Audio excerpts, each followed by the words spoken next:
reports that no object is visible on radar, but it is the speed of the UFO craft that alarms the pilots. Ahead, just underneath our radar, picked up a blip. He's moving about a mile a second. He's full out straight ahead of us, just disappeared. Man, he was there and then he was gone.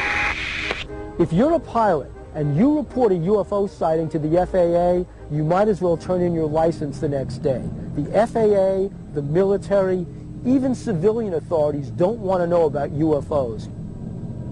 Pilot encounters with UFOs first surfaced in the 1920s and 30s, long before black box and control tower tape recordings were possible. Sightings by pilots have occurred ever since the very beginning with Kenneth Arnold. Kenneth Arnold was flying from Chehalis, Washington, over towards Idaho. Somewhere around Mount Rainier, he identified what looked to him to be about 9 aircraft traveling in an east to west position. It was this man, Kenneth Arnold, from Boise in Idaho, who ushered in the era of the flying saucer. At this point is where I had this terrific flash. I looked way off here to the north, and then when I saw where the flash came from, it was an echelon formation of a very peculiar-looking aircraft. The second craft from the rear had a more or less crescent shape, and of course I kept mulling in my mind. That's the damnedest looking airplane I ever saw. Upon landing in Yakima, Washington on June 24, 1947, Arnold makes what would become the very first civilian reports of UFOs to the government. He would describe the objects to reporters as appearing and moving like, quote, saucers skipping across the water. Somebody else twisted that around into the term flying saucer. That was the beginning of it. His official report made to the Joint Army and Air Forces intelligence is seen here for the first time on television. Arnold describes the UFOs as thin, round in the front, and coming to a point in the back, and did not appear to whirl or spin. He watches as the craft flip and flash in the sun, and comments, "The more I observe these objects, the more upset I became, as I am accustomed and familiar with most all objects flying." The Arnold case was extremely significant in that prior to it, there had been no talk publicly about disc-shaped, shiny objects flying around. And we haven't been without UFOs or flying saucers ever since. Coming up, the skies above New England are rocked by 3 separate UFO encounters, all captured on tape. Hey, you got anything flying out in the area? Negative, 105 turned over. Well, then I just had a couple UFO reports. The Grand Canyon is a graveyard for 128 passengers and crew of 2 airliners which collided in a thunderstorm and crashed on peaks little more than a mile apart. The impact reduced the wreckage to carbonized smears of paint and metal. None survived. It was the worst commercial air disaster in history. While some experimental black box and pilot voice recorders were in use by the military during World War II, it was not until a catastrophic mid-air collision in 1956, about 200 miles due east of Area 51, that onboard recording boxes were mandated by the FAA. A major accident above Grand Canyon imposed the FAA and the NTSB to ask for all the airlines to be equipped with audio recording system. Since the mandate of cockpit voice recorders, hundreds of reports have been made of strange lights, near-miss collisions, and radar tracking of unidentified flying objects. 3 recent pilot recordings captured over New England have been obtained for this broadcast. They are presented here for the first time. One of the most fascinating cases is Lufthansa 405 out of JFK, November 18th, 1995, where they saw a UFO across Long Island. November 18th, 1995, while on a routine flight above Long Island, New York, Lufthansa Flight 405, an Airbus A340 out of New York en route to Frankfurt, Germany, makes a disturbing call to Boston Air Traffic Control. The pilots report an unidentified flying object passing within 3,000 feet of their plane. It should be on our tail about 10 minutes. We passed it just 1 minute ago and it was looking strange.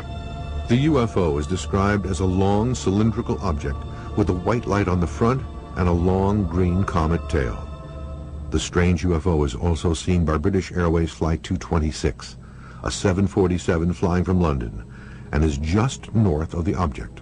The code name for British Airways flights is Speedbird.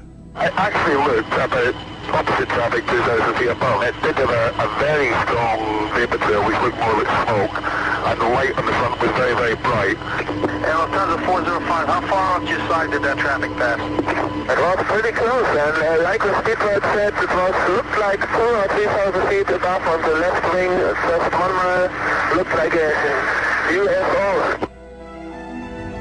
Boston Air Traffic Control contacts Giant Killer, the military fleet area control and surveillance facility that monitors restricted airspace over the Northeast.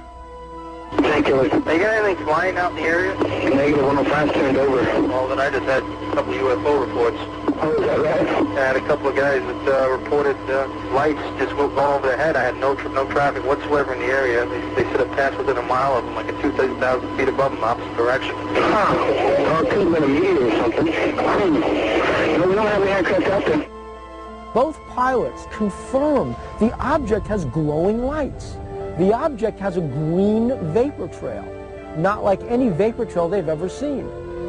Both pilots immediately questioned the idea that the UFO they saw was a meteor.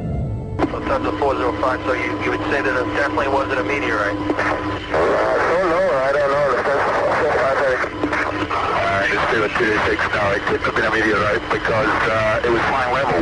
It looked as if it was going very quickly. It definitely looked faster than normal aircraft. It was cruising in a straight line at one level flight. Number 226, thank you. We're looking into it. I mean, we're making a report. We really don't know what it was. And the military doesn't admit to anything flying tonight. While the authenticity of this recording is not in question, the FAA and both airlines have never commented on this mysterious incident over New England. 2 years later, Boston would be the epicenter of yet another strange encounter between pilots and UFOs. But this time, the encounter would result in a near-miss collision. The incident was captured on tape by the aircraft's black box recorder. August 9th, 1997. Swiss Air Flight 127 is a jumbo jet en route to Zurich, Switzerland. Pilot Philip Boulbet and First Officer Kurt Grunder are at the controls. At 23,000 feet, Boulbet will later report that his visibility was excellent with no haze and a clear blue sky, until an unidentified craft enters the plane's airspace. The pilot immediately contacts Boston Air Traffic Control. Sister 127, go ahead. Yes, sir. I don't know what it was, but it just overflew like a couple of hundred feet above us. I don't know if it was a rocket or whatever, but incredibly fast, opposite direction. It was too fast to be an airplane.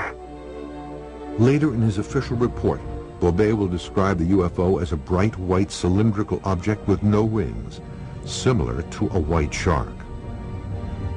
Aviation writer Don Berliner filed a Freedom of Information Act request to obtain the FAA audio and written records of this incident.